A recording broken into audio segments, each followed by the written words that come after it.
praises.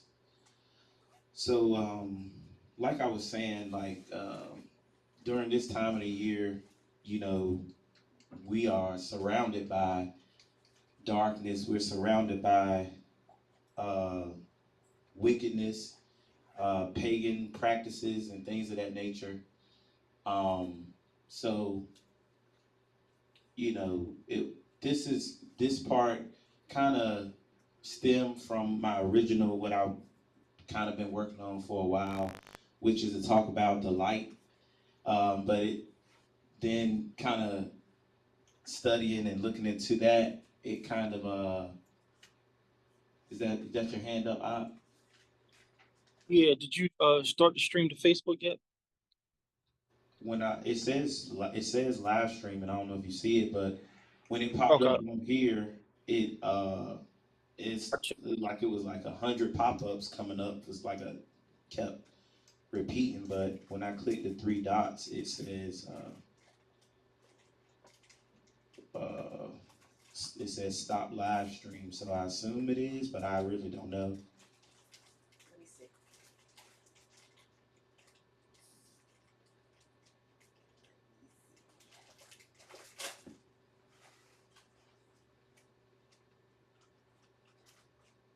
Yep, you're live. Okay. All right. So all praises. Con, you could,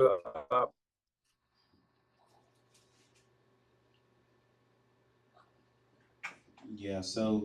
Um,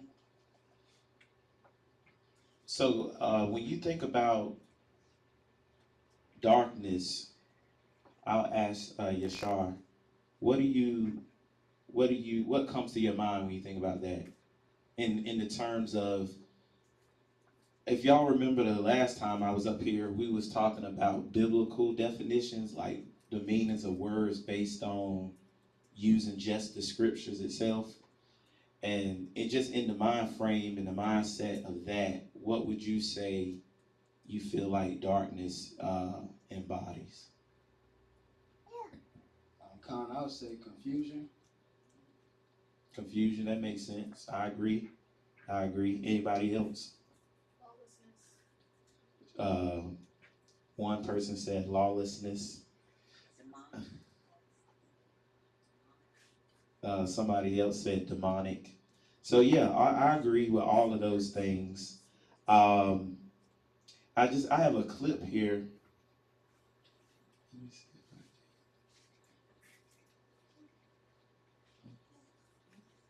I have a clip here from one of my favorite series or genres or whatever we want to call it, but from Batman. I think this was the third one, and they had a villain in this movie called Bane, and kind of the plot of this scene or kind of the movie in general. Uh, Bane was kind of terrorizing the city, but this is like Batman's like since it's the third movie, it's like he's been um, fighting for a long time, and he's kind of on the verge of pretty much like retirement, and he's had a lot of injuries and things of that nature over the course of him fighting, but uh, he comes to try to stop Bane, of course, which is the villain in the movie, and this is like their first encounter. And he says some things that you can use for a variety of like teachings here, but you'll notice in the clip that Batman, he tries to cut the power to use the cover of darkness to allow him to defeat Bane. And then Bane comes back and talks about how um, Batman just adopted the darkness, but Bane was born and raised in darkness, and so the darkness is nothing to him. And it's a bunch of different ways that we can uh, turn and use this. Um, but I kind of at least wanted to give y'all somewhat of idea, and then we can watch it, and I'll kind of give y'all where I'm kind of going at with it.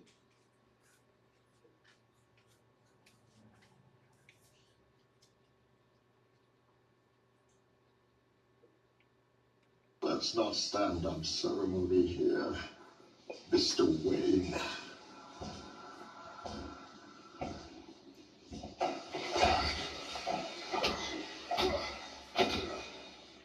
Patience cost you your strength. Victory has defeated you.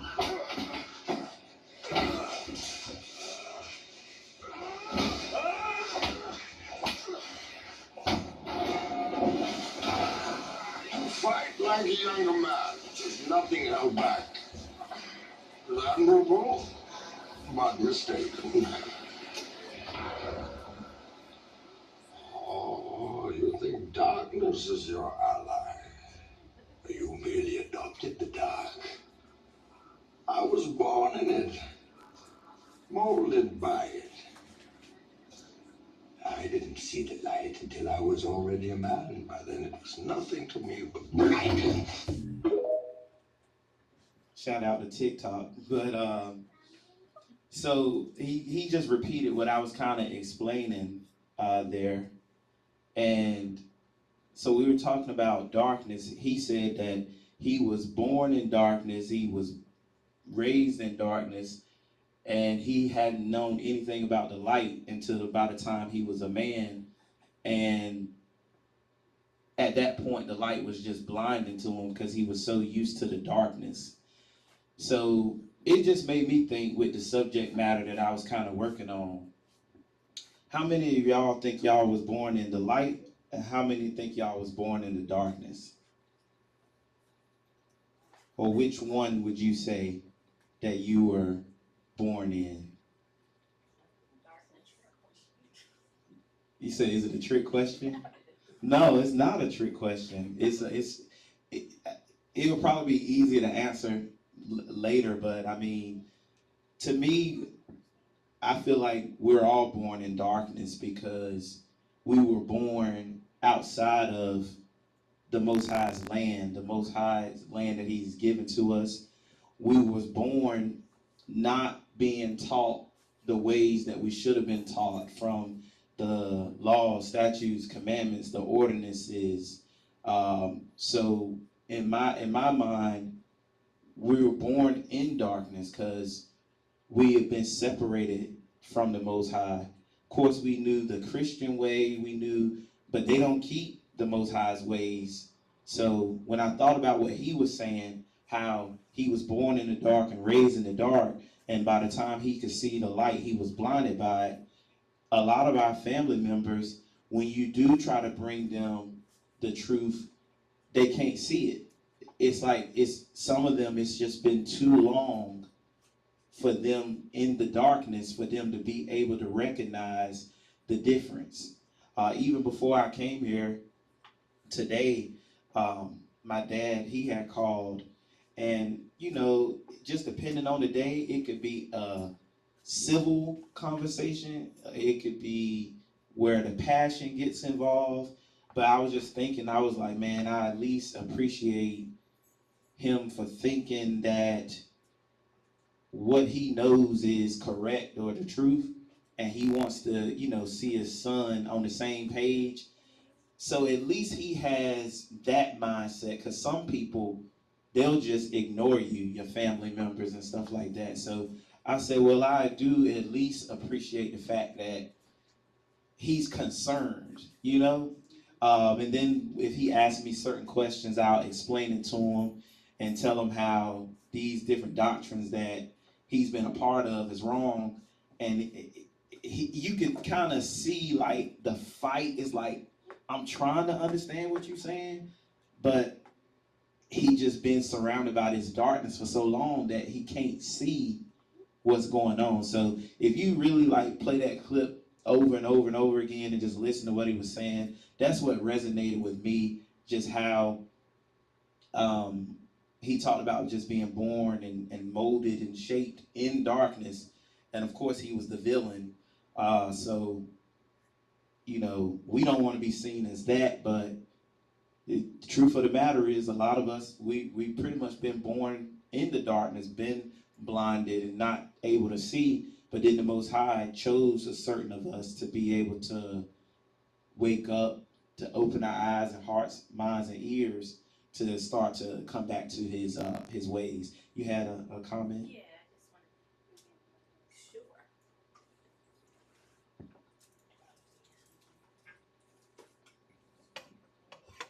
Yeah, I just wanted to add on to that, in agreement that even when you are awakening, it can take a lot of time. For my husband and I mean, we were waking up for several years before we even really woke all the way up. You know, it's like bit by bit. And it reminds me of when, you know, you are like in a cave or like in the movies and then you come outside, it takes you a while to adjust to the light. Like sometimes you gotta squint your eyes a little bit, you know, or, you know, even in the morning, like sometimes you don't want to turn the light all the way on because it's too bright for your eyes. So there's that adjustment period as you're awakening, you know, and it can be slow for some people, and it can be a lot for people who have been in the dark their whole lives.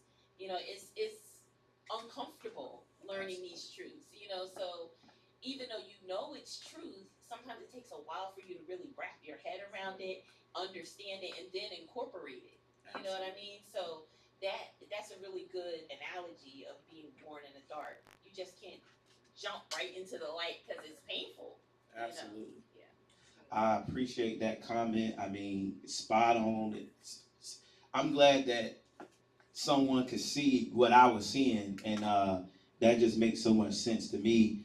Um, you know, and you know they use that word cognitive dissonance. So when you first hear new information, a lot of times, you know, you got that natural urge to fight against it. That's why I said I could see with my dad, like he'll hear something he never heard before, versus all the cliches like, well, it says all Israel is not even Israel, or it says, you know, Christ was the end of the law. I said, well, it says he's the end of the law for righteousness, meaning we have to believe on him, keep the faith, and keep the commandments. But it's just, you know, I could see like it's like he is he can see something, but all of the reinforcement from the things that surrounds us kind of overpowers unless you continue, like you were saying. Um, it takes you a while to things to wrap around your mind. So yeah, I know some of you guys walked in a step or two right after we got started. You know, titles and things like that don't really matter too much, but it talks about, I talked about or put in the beginning from darkness to light. So right now we're dealing with the darkness, and the first scripture we have here is Isaiah 5 and 20. Isaiah 5 and 20. Shema, when you have it. Shema.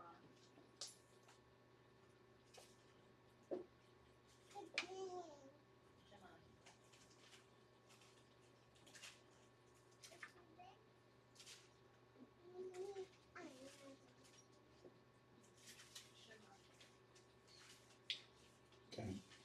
And this too, I may be back presenting again on the 16th.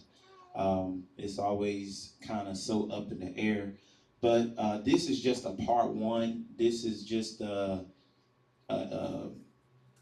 kind of like an introduction. It's not as airtight as I would want it to be, but sometimes it gets kind of tough because the Most High, He starts showing you, or your mind remembers things you read, and it's like, oh, add this, or add that, or maybe they should know that. So sometimes it's like you wrestle with stuff and you start seeing things. Um, it's like you pray and ask the Most High to show you and help you deliver, and then it's like an overload. But this will be continuing and revisiting. Maybe the next time as well.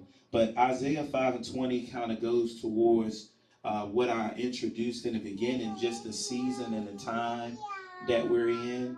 Of course, for them, it's supposedly a joyous time, but for us, dealing with these pagan holidays, it's a period of wickedness, a wicked time. And Isaiah 5:20 says, "Woe unto them that call evil good and good evil, that put darkness for light and light for darkness, that put bitter for sweet and sweet for bitter." So, of course, to them, they're celebrating the Messiah on Christmas and things of that nature. But really, they're celebrating a Roman, Babylonian, pagan deity, and it has really nothing to do with the Messiah of Israel or Yasharallah at all. So they're calling good things evil and evil things good, and I feel like this was a good kind of tone setter or a starter for kind of what we've been introducing and the time frame and season that we're in. The next one here, continuing on, is Isaiah chapter 8 and verse 20. Did anybody have a comment about the previous before I continue? Shalom, Abaniah. All right. All right. So moving on to Isaiah 8 and 20. Shema, when you have it. All right. This verse just reminds me of working with Tazabah, Abijah. I remember he had this pointed out for some recording that we were doing. But it reads, "To the law and to the testimony, if they speak not according to this word, it is because there is no light in them." Um, if something is absent of light, what would y'all say that is? If it's not a trick question. Khan is darkness. And according to Google, everybody loves to Google things these days. But according to Google, and I guess the Collaborative International English Dictionary, it says that darkness is the absence of light. So you guys are correct.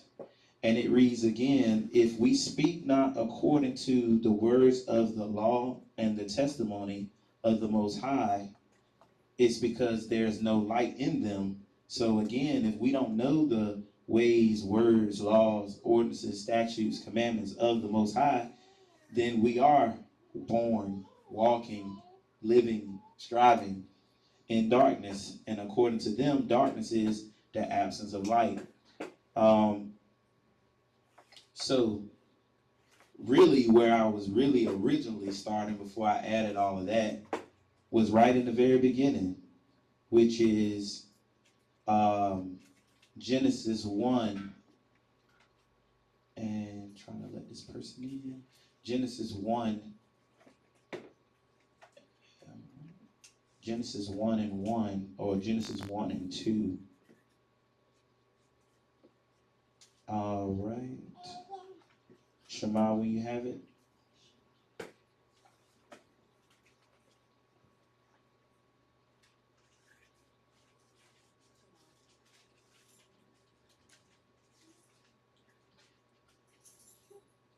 Genesis chapter 1,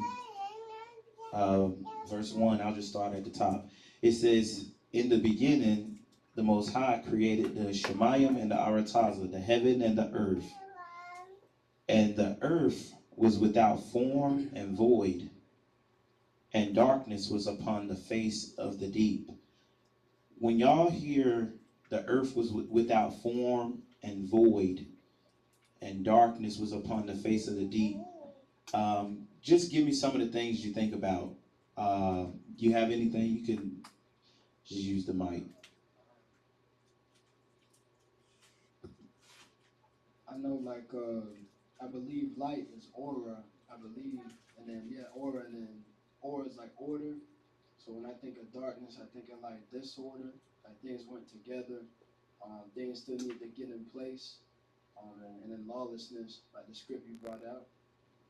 All praises. Anybody else? Amanaya? She might need a mic.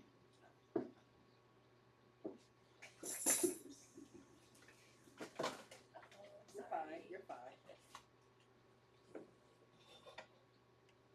Wait a minute. Let's get this other mic. Is that mic? Well, that mic. If not, no, you're fine. There you go. That one works.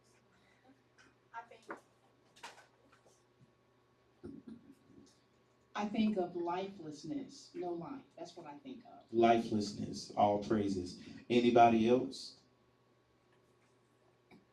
Shalom. When you talk about the earth without form and then darkness, just like the chaos of darkness, there was nothing.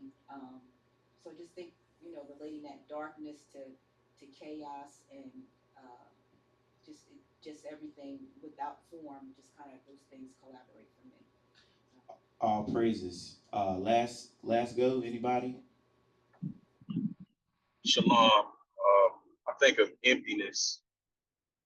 Emptiness. That's Art Lewis. Emptiness. Khan. Anybody else? It could be online or in person. All right. Appreciate that, Art. So you guys are spot on in my opinion. I put no order, and the earth was without form and void, and darkness was upon the face of the deep. Some people think, surface level, and it was nothing, and there was a big bang, and then everything was created. But when I read it, in my spirit, it reads that there was no order, there was no Torah, there was no instructions. And then the Most High put that order in place. So that's what I see there. And the witness to that would be Job 10 and 22. And this just popped up on me. Because originally I was just focused on the light, but, the Most High, he started working. But it's always nice when something is confirmed. In my opinion, the witness to what everyone has stated, emptiness, no order, confusion. I think Yashar, he said confusion. All of those things are absolutely correct. Excuse me. Told you I lost my voice. Absolutely correct. And Job 10 and 22. I'll start at 21. Yeah, I'll start at 21. Shemai? Job chapter 10 and 21. Before I go, whence I shall not return, even to the land of darkness and the shadow of death, a land of darkness as darkness itself, and the shadow of death without any order, and where light is as darkness. So when I saw that without any order, that just confirmed, that original thought, without form and void, covered in darkness, no order, no instructions, a land of confusion. So the word that they use here for darkness is chashak. And I know Tazabah, Abijah, and a few others, y'all notice at the bottom where it has the word there, because I took out the top part, but the top part, they would have used like hosek or something like that, because they eliminate the cha a lot of times in their words, and then they add O's and E's. But when you click on this is the root word, when you click on the root word, a lot of times they tell you the true language, not all the time, but a lot of times, and they just keep proving it over and over. So I know a few people will appreciate that, but it's showing you right there, it's chashak. It's no vowels, it's no Greek added into that. So it's cha sha ka. I wasn't paying attention when I first started trying to like learn the words. So I thought it was well. Another reason is because I can't understand their form of Hebrew that they made up as well. So I gotta like double check. But at first I thought it was Cheshire, and I thought I had it nailed. I was, oh, we got him with this one. I thought I had it, and then I'm like, I done wrote it all the way out and everything. And I'm like, that's a ka, not a ra. So had to go back and relearn and change everything. But they say some of the things that we said here. Their word is not the end all, the be all. I'm just sharing it just to give a little more context, and then we'll go to the true characters. But it says to grow, to be or grow dark, to have dark color, to grow or dim. So they're really not saying anything. In line 2 and 2, it says to hide or conceal. I kind of do like that. I wish Anthony was here because we was talking about stuff like this, but to hide or conceal with the ka, with the hand, you can it can be used to hide or conceal things, almost like this is the imagery, almost like you have the light and then the hand is covering up the light, and then obscure and confused, which Yashar said to be confused. When you go down to the Strongs, it says to be dark, as in withholding the light. That's why, like covering up, like when the moon goes dark, it gets covered up. So withholding the light, and what I liked here in the term that they use, the part where it says to be surrounded by darkness, to be surrounded by darkness. So the characters in the ancient Paleo pictograph Hebrew is cha sha ka, chashak, and it means darkness. Just take a couple seconds and write out what you guys think that this means according to you. I'm gonna give y'all maybe like 30 seconds, 45, and then I'll give y'all like a cheat sheet, and then let y'all try to formulate again, and then we'll try to go over it.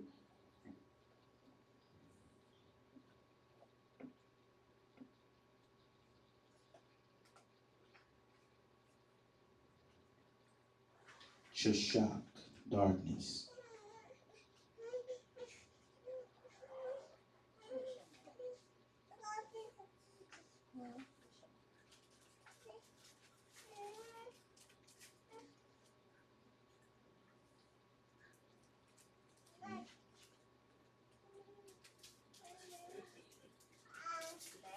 He growing up now. He ready to start wilding out. You want a snack?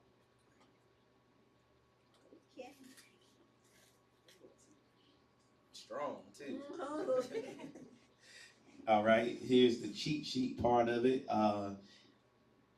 Just for educational purposes, each character can mean up to a numerous amount of different things. A lot of times, I mean, it could be, there's really no number, I would say, but typically it's at least maybe 8 to 10 like common things that these characters can mean. So I definitely, at least, you know, if somebody sees something different, please feel free to share.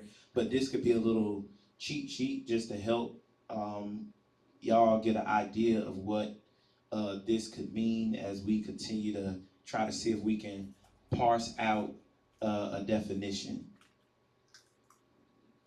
This is Shashak for darkness, or we could say Shashaka. we won't know until we get back with the Most High about the last character. Do we drop it off or do we keep it going? But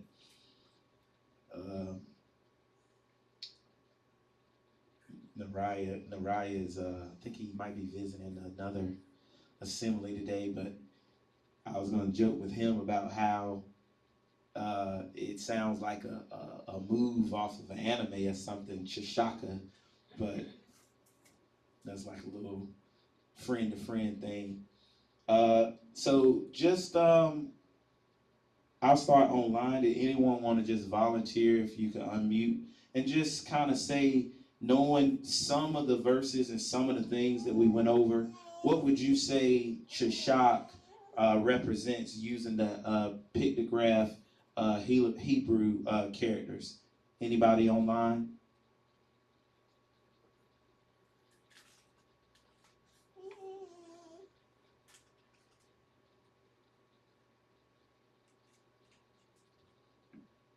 Okay. If no one online wants to take a stab at it, anybody in the room would like to take a stab at what you navigate from this?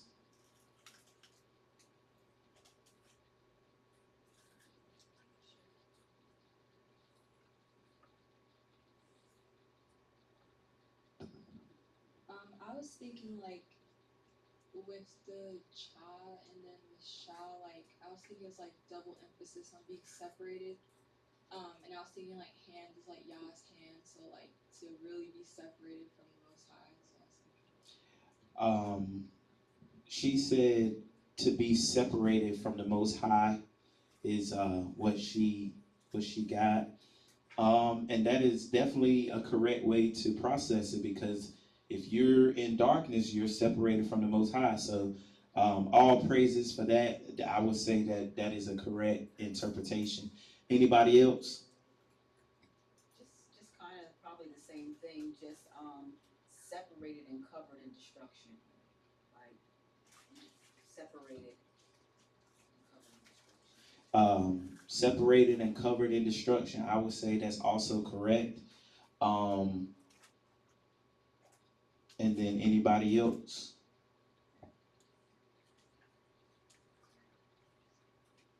I was gonna say okay. I was just also in agreement, because that first one, conceal, once again, is the cover, and that destruction part, it made me think of hell. So Matthew 8:12, it says there. Pause. Just pause right there. Oh, okay. Anybody else? I was gonna say separated from the palm of the Most High from his hand. Separated from the hand of the Most High. All praises for everyone's answers.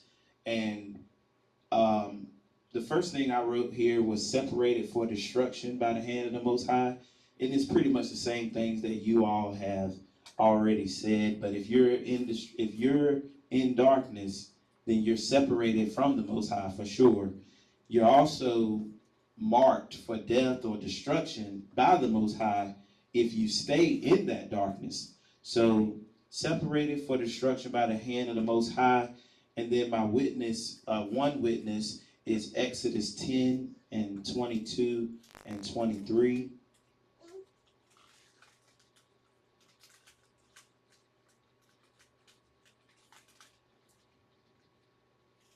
Exodus chapter 10 and verse 21. Shema, will you have it?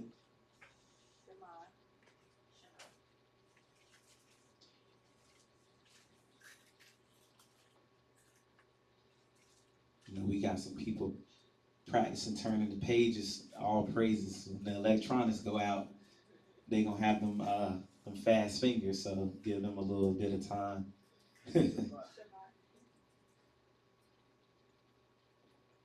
Excuse me. Exodus chapter 10 and verse 21. It says, And Yahweh said unto Moshe, Stretch out thy hand toward heaven, that there may be darkness over the land of Egypt, like surrounded.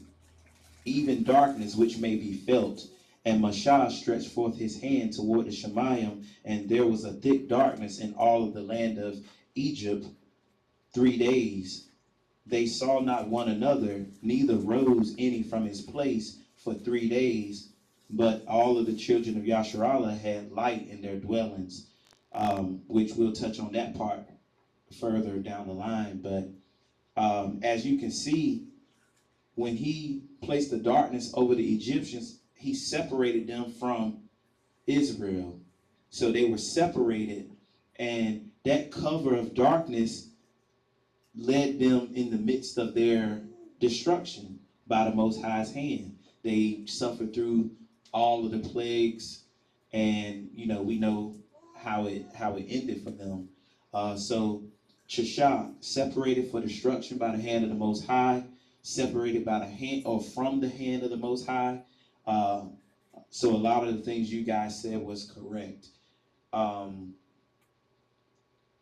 Before we go on to something that I thought was funny, but now, once again, Aqua, sister, what's your name? I know that's Brother Thomas, but Jennifer.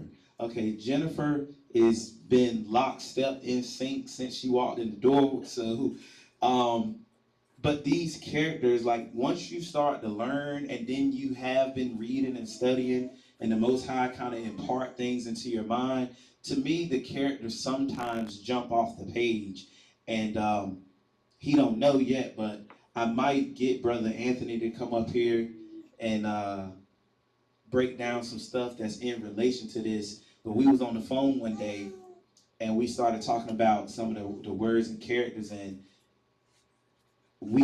he told me what he had, and then because of what I know, things started jumping off the page, and then we started reading different scriptures, and then we started just getting excited and just yelling and getting hyped, how people do. But it's the same type of thing for this. I started just seeing certain things, and I'm like, some people might think it's a stretch, and then somebody else obviously is seeing the same thing. So, it's not as much of a stretch as I thought that people might try to say. So, with the characters somehow jumping off the page, these are other ways that I saw these characters. So the first one, outside the gate, outside the gate, outside the gate. And, well, I'm going to just keep going. Then the Shah represents two front teeth. Two front teeth is represented for the character Shah. So, and the teeth are joined together, and some of them, it's like, it says like tear or destroy, because with your teeth, they gnash like his little son is doing now. So gnashing teeth.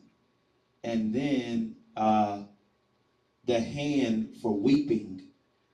Just out of curiosity, anybody online or in person, why would I say weeping with the hand?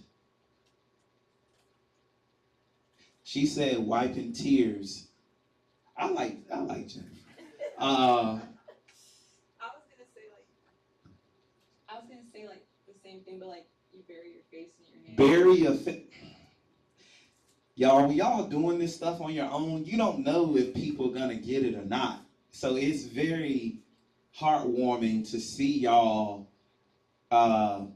get this, or you can at least see the same things, because we don't even have the people who usually can answer these, like Nariah or whoever here today. So like, it makes my heart warm. Super proud of y'all. Also, it's like, you ain't crazy like other people seeing what you're seeing. So outside the gate for the child, because you could be inside or outside, but if you're in darkness, then I would assume you're outside the gate.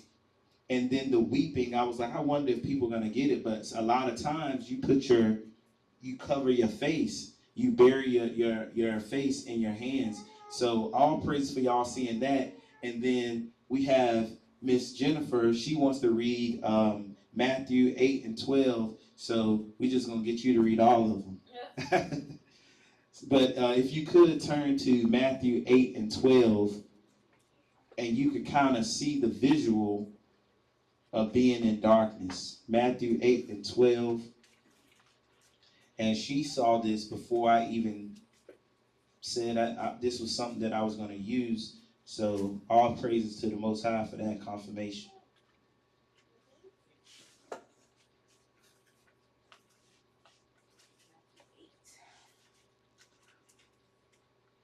I think is that right? Is it 8 and 12? Yes. Yeah. It's a couple of them. You can read starting at 10.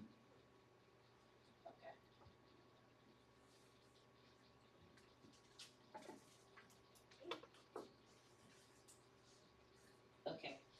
When Yahushua heard it, he marveled and said to them that followed, Verily I say unto you, I have not found so great faith, no, not in Israel. And I say unto you that many shall come from the east and west, and shall sit down with Abraham and Isaac and Jacob in the kingdom of Shemaiah. But the children of the kingdom shall be cast out into outer darkness. There shall be weeping and gnashing of teeth. All praises for that. And it talks about the children of the kingdom, which we know is our lost brothers and sisters being on the outside of the gate, weeping and gnashing of teeth. And it's just, to me, it can't be a coincidence that the Most High's first use of the word darkness in Genesis comes out to Chashak, and it has a gate, it has gnashing teeth, and it has a hand there, which could be interpreted for weeping when you cover your face. Just to get another witness to it, we can go to Matthew 22 and 13.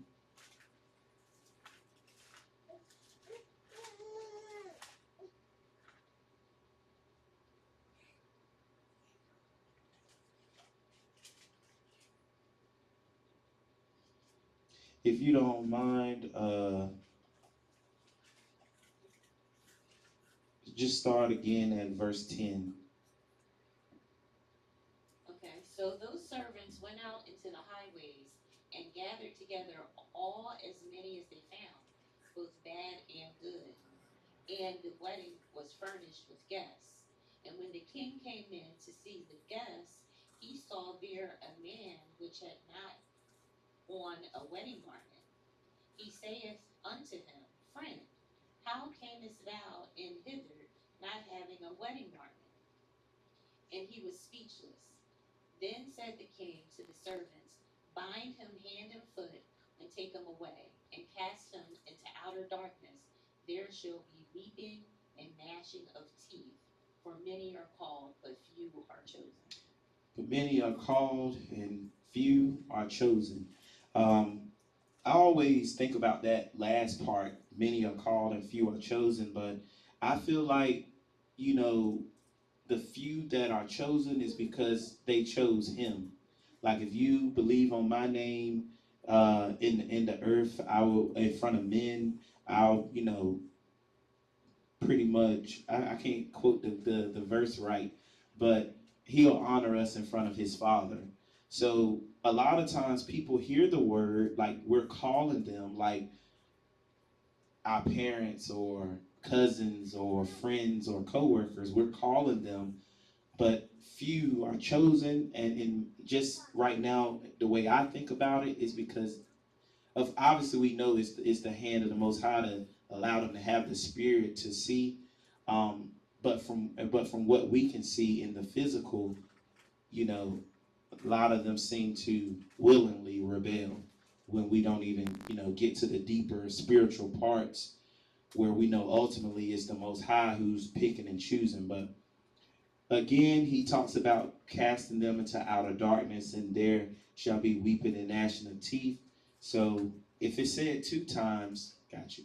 If it said 2 times, that lets you know that it's something that is important. And then he says it again, and it's on the screen, so if you want to write it down, Matthew 25 and 30, it's pretty much repeating the same type of language. Yashar, did you had a comment? I just never understood verse 12, like how the people came in and they didn't have wedding garments. What was that symbolized like today? Well, without pondering on it and just being here, I wouldn't want to tell you anything wrong, so I couldn't be right and exact without taking my time and like kind of looking over it. Um, but even like some of the prophecies talk about how at the end the nations are gonna come to the light that's in Jerusalem, and he talks about how many in that day will say Adonai, Adonai, and they preached and prophesied in their names. So they're trying to get to the through the gates or to the ceremony without the garments of righteousness. They've been walking in wickedness the whole time, and without the garments of righteousness, he tossing them out. Depart from me, I never knew you. Separated from the Most High, separated from His Son, out of darkness, weeping and gnashing of teeth. See how it all just flows together? Go ahead. I think Marah had said before too about the specific verse, like it's about our heart posture towards Abba and how we like present ourselves towards him. I think you mentioned that before. So. I would say she said how we present ourselves before the Most High and in our heart, and I agree. It's just because you got to circumcise your heart first. That's what people think that came in the New Testament, but that's what Mashah said. So again, just pretty much having righteousness in our hearts and walking by righteousness is what I see. Comment. Yeah, also, Revelation is a precept for this as well. Revelation 3:17, and it's talking about the churches or the assemblies that weren't acceptable to Hamashiach. All right, go ahead. And I'm gonna start at 17. And, 16. They're talking. Maybe I need to go up further. So he's talking to the Laodiceans, and Hamashiach says at 14, and unto the angel of the church of the Laodiceans write, these things saith the Amen, the faithful and true witness, the beginning of the creation of the Most High. I know thy works, that thou art neither cold nor hot. I would thou wert cold or hot. So then, because thou art lukewarm and neither cold nor hot, I will spew thee out of my mouth, because thou sayest, I am rich and increase with goods and have need of nothing, and knowest not that thou art wretched and miserable and poor and blind and naked. I counsel thee to buy of me gold tried in the fire, that thou mayest be rich, and white raiment or garment, that thou mayest be clothed, and that the shame of thy nakedness do not appear, and anoint thine eyes with eye salve, and that thou mayest see. So basically, I believe that Hamashiach is saying that when you show up naked, you're not clothed in truth. You haven't received that white linen garment of him, of knowing, being awakened. So a lot of people who say, who are comfortable in their religion, they'll say, oh, I know everything. I know the word. I'm good. But he calls them, in another translation, says, you're pitiful, blind, and naked. And that's how we were before we woke up. We thought we were good, but we were really not good. Right. I agree. I agree with that. Just having those garments of righteousness on you, and like she said, garments of truth. We saying the same thing. Another precept, which I'm glad that came out because I didn't put it in here, but I had wrote it down. And y'all see my little picture description up there.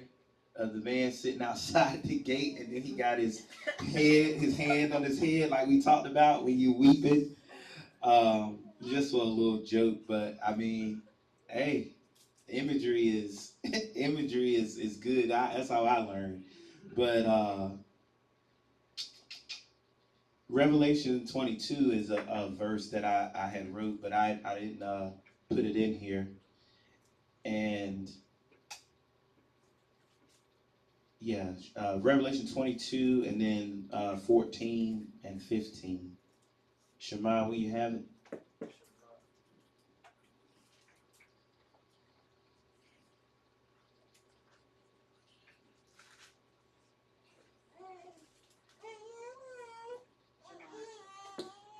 All right, Revelation chapter 22 and verse 14. It says, "Blessed are they that do his commandments, that they may have the right to the tree of life and may enter through the gates into the city." So they're not outside the gates, they're inside the gates. "For without or on the outside are dogs, sorcerers, whoremongers, murderers, idolaters, and whosoever loveth and maketh a lie." So sinners, to make it simple, those who don't have the garments of righteousness are on the outside of the gates. So all praises for that part. And you guys pretty much, I feel like just from the participation, understood the darkness aspect that we wanted to talk about. And there's more scriptures that we could have went over, but it's about just finding the right ones to be able to get the point across. So there's a little transition here, and we're going to talk about the opposite side of that for a little, and then we'll be out of here. So going from, the darkness to the light, a lot of times, they talk about people seeing the light at the end of the tunnel and things of that nature. Really, originally, the class, it started out, I wanted to talk about that phrase, "a light to the Gentiles." So ultimately, that's what we'll be getting to, but not today. So from darkness to light, what is the light? Who is the light? And then a light to the Gentiles. That's kind of where this is going. But I just originally started at a light to the Gentiles, and then it just, all of this stuff just Most High just starts showing you things. So from darkness to light, I put this one on the screen, and it's from Job chapter 29, verse 2 and 3. And it's just so powerful. The KJV used the word candle, but the word really is lamp, or Narah, like Nariah's name. And Job 2:29 and 2, it says, "Oh, that I were as in months past." Let me turn to it in case I made a mistake, because I know how it is. Thinking you wrote down something and you didn't, so let me turn to it. Yeah, Job 29 and 2. "Oh, that I were as in months past, as in the days when Yahweh preserved me." And they say when his candle shine upon my head, but it's when his lamp shine upon my head, and when by his light I walk through darkness. And I just thought that was so powerful. By his light I walk through darkness, because we need his light to be able to walk through the darkness that we're in, being separated from him originally, separated from Yasharallah, separated from the land, the customs, the language. We still really don't really know anything, and that's what me and Nariah say all the time. So, but he left us a light and a path for us to follow. So by his light, I walk through darkness. I just thought that was very powerful. It kind of puts me in the mind of what we were talking about earlier in reference to at the job and stuff, you know, just knowing that his light covers us through this darkness, even being surrounded by all that darkness in the building. So just Absolutely. Anybody else have a question, comment? Con, I had a question about another verse. It's kind of off topic, but it's like 23rd Psalms when David said he was walking through the valley of the shadow of death. Do you think he was referring to time of lawlessness, or do you think he was referring more so to like like actual death around him? I would say both, lawlessness, but also being surrounded by enemies, people trying to kill him, even his own nation of people. So I think both of those things go with that. Comment? Oh yeah. I just had a witness to that scripture, Psalms 119, 105. And we probably know this from when we heard Christianity. Thy word is a lamp unto my feet and a light unto my path. It's in here. Thank you. Oh, I'm sorry. That's no problem, because that means that when you get a bunch of comments, that means that people are getting it. So all praises. Keep them coming. Thank you. Did anybody else online have a comment? All praises. So if you don't mind, could you read that again for us?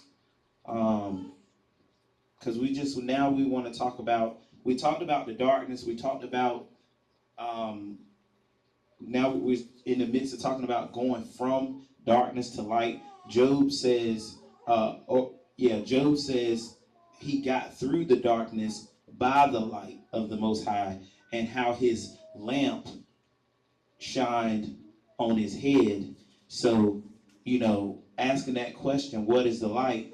She had the verse, Psalms 119, and you said, which one? 105. All right, Psalms 119 and 105. Go ahead. Thy word is a lamp unto my feet and a light unto my pathway. So the word is the lamp that Job was talking about, and the light unto his path. We're going to also see other witness to that, but let's go back to the beginning first. So let's go back to Genesis, where we started. Genesis 1, and we did 2. Now let's do Genesis 1 and 3.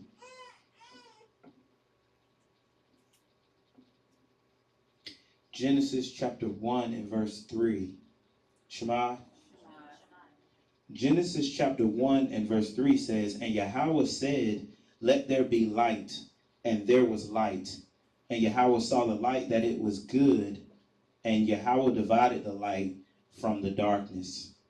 So just like what we talked about before with the darkness, what are some of the things that you see with the light being established? At first it was without form and void. So if it's light being established, and originally we said there was no order, so what would y'all say now? Order has entered into the midst of the creation. What else? Or is there anything else? Well, when you think of order, you think of structure. Structure. So would you say instruction? Instruction, yes. All right. And then anything else?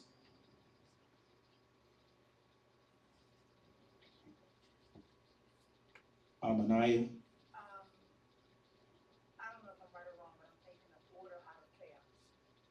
Okay, that is a correct way for your mind to think. Order was established out of something that was without form and void. So I understand where you're coming from. But it's definitely interesting that you were the person to speak because it's your name, Amaniah, Amanah. Faith is being established here. Because when you use the Hebraic term, which I didn't put in here, but I put it in my notes, it's something we've said a few times. Probably on the next go round, I'll put it in here as we review. But faith is Amanah, and you got three characters: the the Ma, and the Na. And those three characters represent the first order established. The first order established. So when the Most High set the light upon the earth, he set order, instruction, and faith, or Amanah. And that's what I see when I read Genesis 1, 1, 2, and 3. So let's get any comments or concerns, questions about any of that? All praises. So a witness to kind of some of the stuff that we just went over is Proverbs 6 and 23. And I think we used this one last time when I was asking y'all about biblical definitions using the Bible to define words and terms. So Proverbs 6 and 23.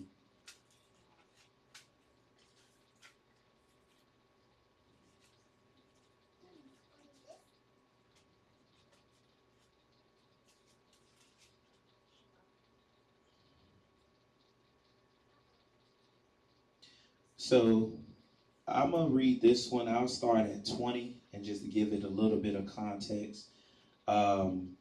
Shema, Proverbs 6 and 20, it says, "My son, keep thy father's commandment, and forsake not the law of thy mother. Bind them continually in your heart, and tie them about your neck. And when thou goest, it shall lead thee. And when thou sleepest, it shall keep thee. And when thou awakest, it shall walk with thee." So if you bind something continually in your heart, that's what you were talking about, Olivia, when you mentioned that, bind the heart, and then putting something around your neck. It's almost like you carrying it with you, whether it's like jewelry, a piece of clothing, or whatever. So that goes back in relation to the garments. And then verse 23, "For the commandment is a lamp. The lamp shined upon Job's head, and the law is light." And the light is how he got through the darkness, if that makes sense. And so yeah. And then we have the verse that Miss Jennifer, she read, and we can go right back to that same chapter, Psalms 119 and 30 and 130. I don't know that one by heart. What did I put that there?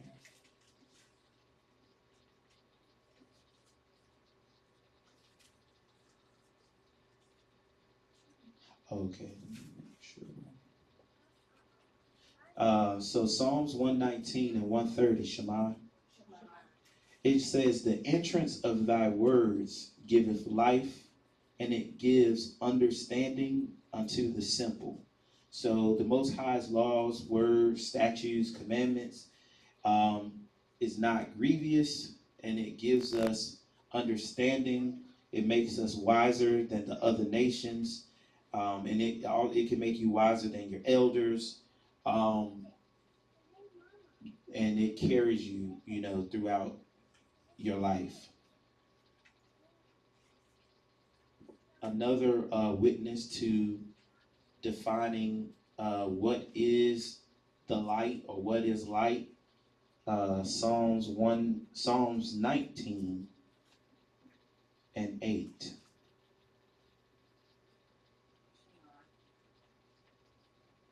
Shema, Psalms 19 and verse 8. It says, "The statutes of Yahweh are right, rejoice in the heart. The commandment of Yahweh is pure, enlightening the eyes. Enlightening the eyes. Opening up your eyes, allowing you to be able to see. Like Jennifer said earlier, if you've been in darkness, or even if you've been asleep and you first turn that light on, it's kind of blinding. It's kind of hard to see. So we need the Most High's words to enlighten our eyes, that we can see the correct ways, the correct paths. So I kind of put this, I don't know if it's in order, out of order really, but we've already defined the term. So we're going to start with them, how they wrote it in their lexicon. So the term for light in Genesis there, I believe Yashar earlier said like or war. It's a war, and I believe that's similar to one of the angels, Uriel. I think it's a warrior. But they defined a war as light, light of day, the light of the luminaries, daylight, the light of the lamp, the light of life, the light of instruction, and Yahweh as Israel's light. So a lot of the things that we've either said or covered, they defined that by a war. So going here to the ancient characters, we have the ox head, we have the tent peg, and then we have the head of a man, and it's a war. So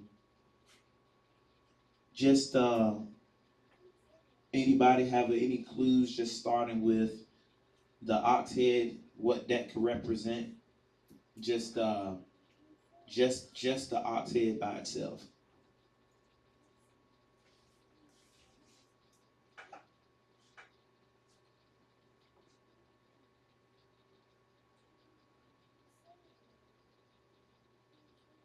Anybody? I'm using my cheat sheet. Yeah, the world is an open book, so it ain't no Well, you can use this power, power, crown, crown, leader, leader, strength, ox head, ox head. and then it says I and mine. You said I like me. Yes, Yeah. and then mine. Okay, that's good. Any others? It's the first character. Okay. It leads. So that's another. That's what, like how we were talking about, the terms can mean 8, 10, 12, 15 different things. You just gotta kind of see over time, like she did. She listed out all the things she knew. Now she has another one first, so it can help the characters come off the page and think about them in functionality. Sometimes, so like ox is in the front of a carriage, and they use it to lead whatever goods or whatever they have if you're carrying it. So I think about the characters and the words of the Hebrew, and I try to think of functionality. So she said leader, she said strong, and she said power. So all praises for those answers. So then the next one is the tent peg. Since I just told y'all functionality of a tent peg, what does a tent peg do? Holds up the tent. Holds up the tent. So would y'all say it starts with an S? Supports. Supports. Another one with an S? Secures. There you go, secure. If you're using a tent peg, think about like a nail, and if I nailed something to something else, what am I doing? Joining, there you go. Join, connect. And I think I might have stopped right there, but secure is another one as well. Then we got the head of a man with represent the chief. Who's the chief? The Most High. Also, the Ra can be the beginning. And then I put and, because the Wa can represent and then the head of a man obviously can represent a man. So, with the cheat sheet, just take a minute. What would you say in the beginning, the Most High? Let me just read it so I don't jack it up.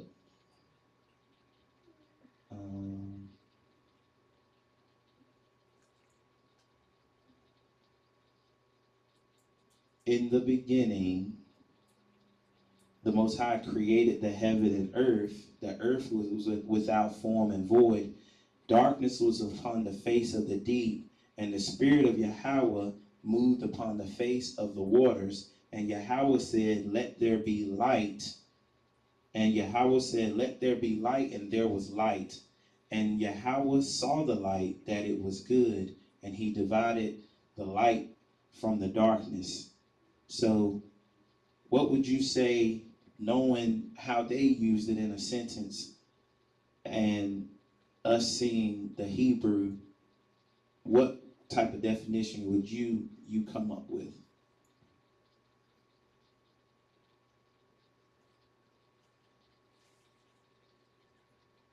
I have a question. Mm-hmm. So, what word was this in that? Light. Oh, light. Okay. Mm-hmm. Sorry, I did supposed to have the English up there too, but light. This is the word for light. So I thought Nariah was the word for light. Nariah is a word for light, but it's typically lamp. Yeah, but it's used for light like 4 times. So I was going to talk about that too. But the first usage of the word light in the Bible in Genesis is awar. And so Nara is lamp, which goes back to the menorah, which is like the chief established, the Most High established the light in Israel. This is Awaryah or Awar, the light that the Most High said, "Let there be light," and the Most High saw the light and said it was Thawab or Tawab. And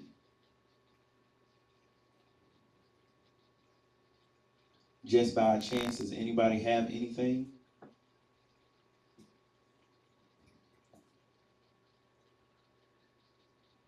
So, from looking at it, the chief, the head, and again, I try to sometimes I'll go back and forth from right to left, left to right, but the Most High joining us to His power.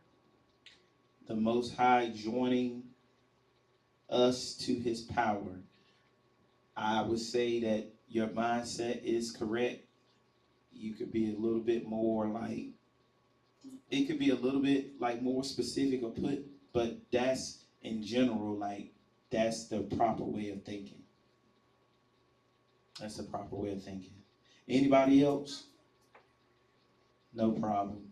So I had the first creature or being or thing, and I erased it, but connected or joined to or from the Most High, which is the chief. So like the first thing that came from the Most High was the light, or the first thing that he allowed to be connected to him was the light.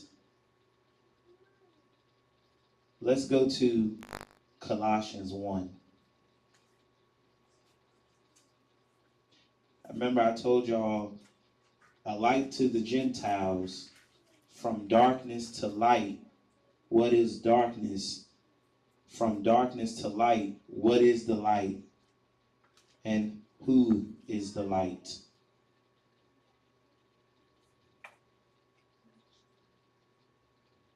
Colossians 1, the first creature or being connected to or from the Most High. Colossians 1, and we'll just start at 12. No. Actually, this is the end, really. So I'm gonna start at verse 1. Colossians 1 and 1. Colossians 1 and 1. A warrior, the light. Shawal or Paul, an apostle of Yahweh Shai Hamashiach, by the will of Yahweh. According to Psalms, the will of Yahweh is his commandments. And Timotheus, our brother, to the saints and the faithful brethren in Hamashiach, which are at Colossae. Grace be unto you, and shalom or shalom from Yahweh, our Father, Abba Nawa, and Adonai, Yahweh Shai, Hamashiach, or Jesus Christ. We give thanks to Elohim and the Father of our Adonai, Yahweh Shai, Hamashiach, praying always for you, since we heard of your faith in Hamashiach, Yahweh Shai, and the love which ye have to all the saints. For the hope which is laid up for you in the Shemayim,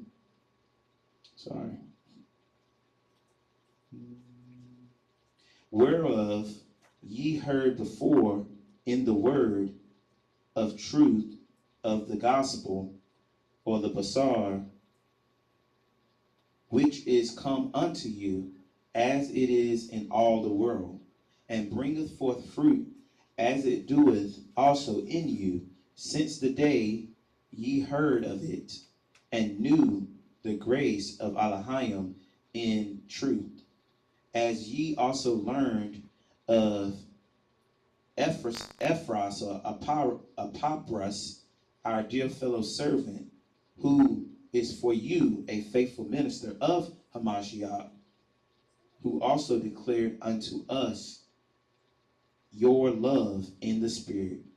For this cause we also, since this day heard it, do not cease to pray for you, and desire that ye might also be filled with the knowledge of his will, his commandments, in all wisdom and spiritual understanding, that ye might walk worthy of Adonai unto all pleasing, being fruitful in every good work, and increasing in the knowledge of Elohim, strengthened with all might according to his glorious power, unto all patience and long suffering with joyfulness, giving thanks unto the Father, which hath made us meet to be partakers of the inheritance of the saints in light, who have delivered us from the power of darkness.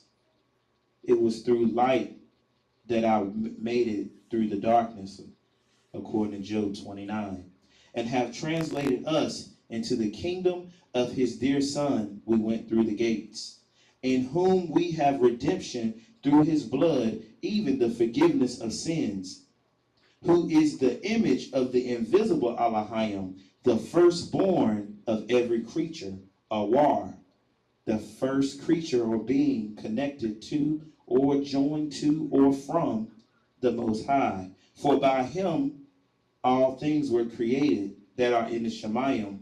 The first thing that we see in Genesis is the light. The light is the first thing that comes up after the earth was without form and void. For by him all things were created that are in the Shemayim and on the earth, visible and invisible, whether they be thrones, dominions, principalities, or powers. All things were created by him and for him, and he is before all things, and by him all things consist.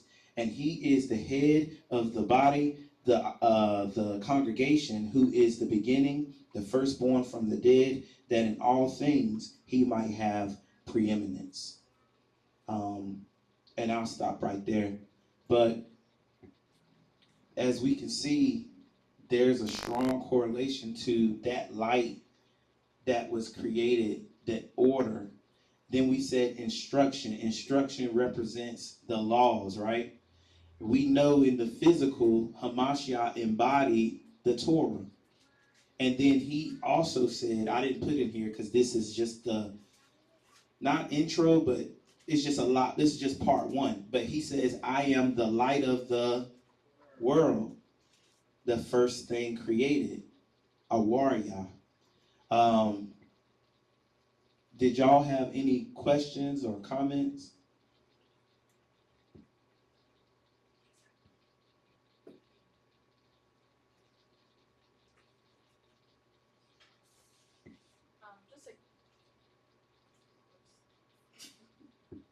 Just a comment. Matthew 5 verse 16 is coming to mind. It says, Matthew 5. Yeah, that's for next time, but go ahead. "Let your light so shine before men that they may see your good works and glorify Abba which is in heaven." So, just going back to the Genesis 1 verse 3, let our faith, let our instruction which Abba has given us through the Torah, and let our order shine before Yasharallah that we may glorify Abba.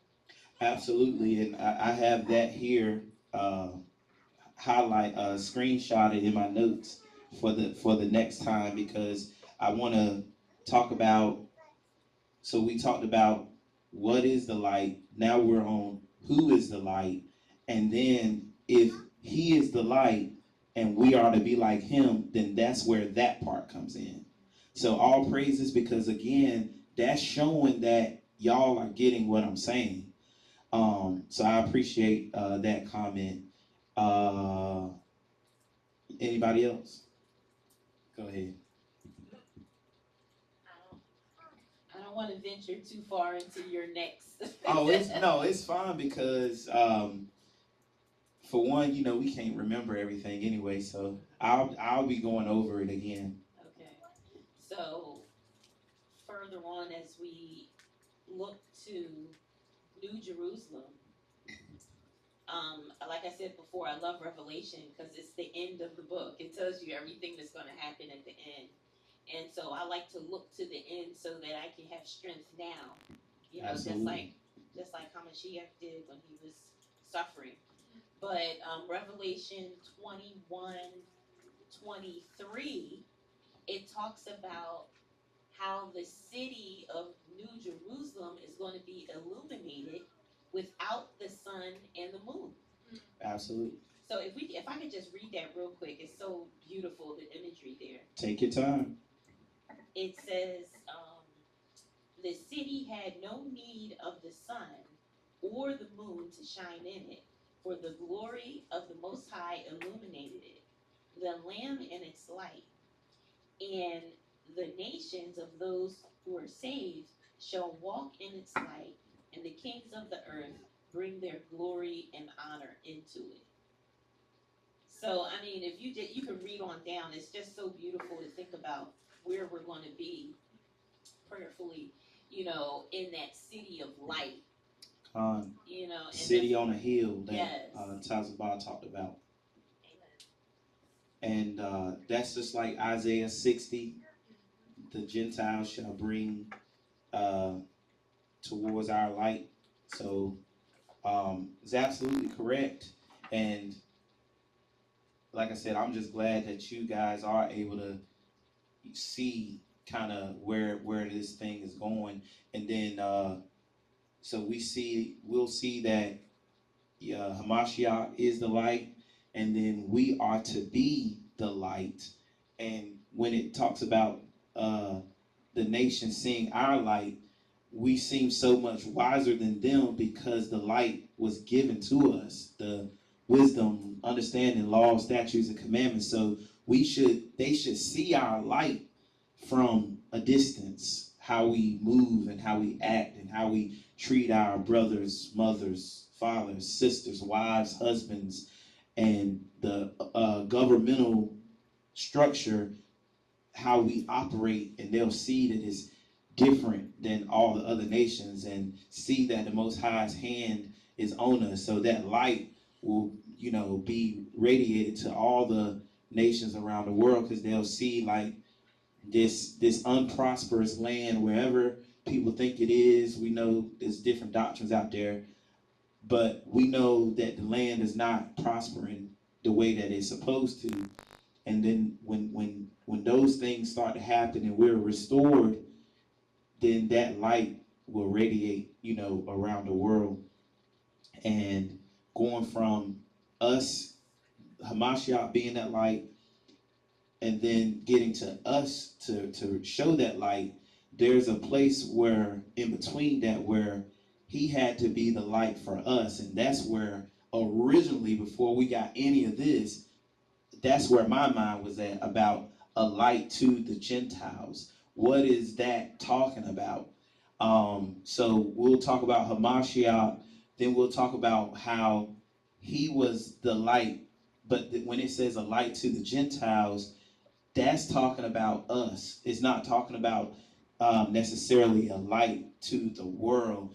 And the reason why a light to the Gentiles is so important to us is because we're the ones that's in darkness. So we need that light. I was going to put in, but I couldn't find like a crispy video because it's so old. Billie Jean, where he's walking on those tiles. It's like, so we follow those tiles of light, but even you can see it here. It's like we are trying to find that path, and it says his commandments is that path. So we're following the path back to Zion, using the Most High's light. But the example of that light is Hamashiach. So all praises and Makasha by Yah. That's some of the things we will cover the next time I'm up here. So is there any other questions or comments or concerns, Brother Thomas?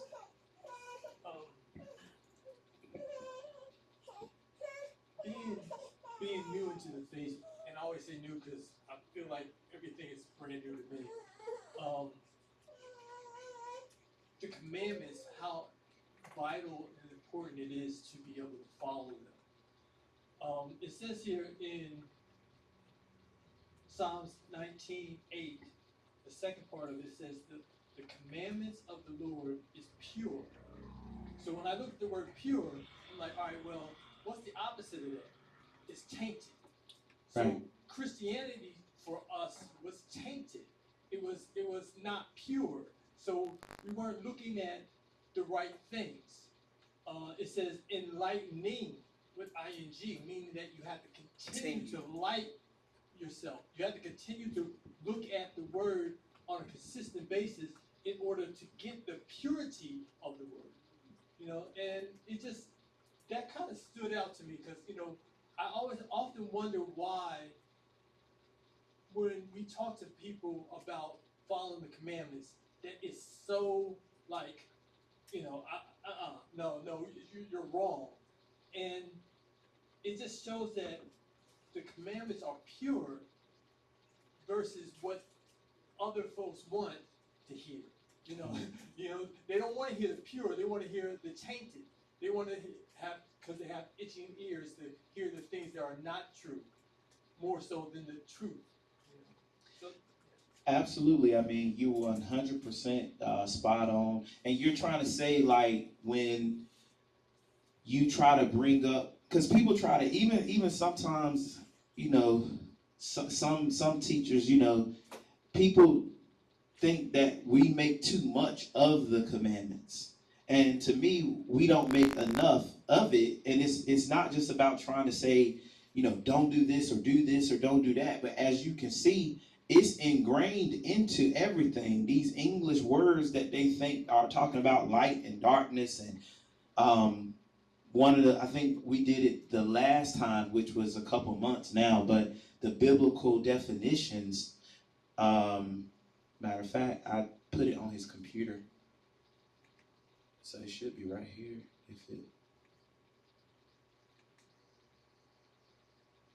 Yep. So this was like the last time, and it didn't record properly. So it's on the web, it's on the YouTube, but it the presentation didn't record right, so you can't see any of the slides. But just since we're on that, I know. Oops.